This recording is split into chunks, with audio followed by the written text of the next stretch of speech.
Hello guys! So marami nagtatanong sa akin, Dok, masakit nga ba magpalinis ng ipin? Well, depende. Depende sa kapal ng dumi at depende sa pain tolerance ni patient.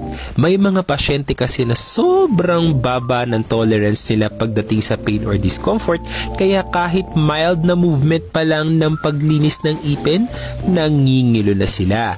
So, ano nga ba ang dapat natin i-expect pag nagpalinis tayo ng ipin? If first time mo magpalinis ng ipin at medyo makapal na yung dumi, then that's normal na medyo may konti tayong mararamdaman na discomfort or pain.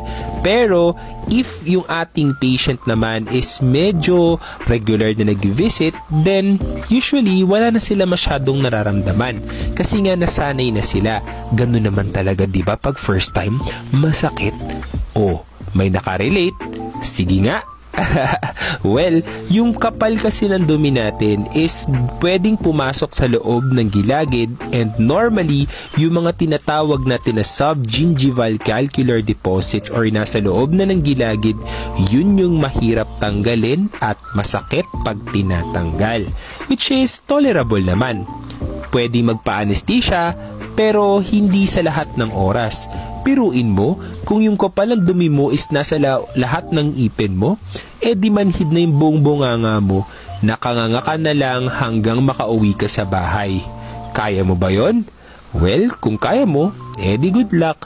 So, yung nakikita nyo pong blue na parang straw sa gilid, yan po yung sumisip-sip ng laway at dumi. Okay po?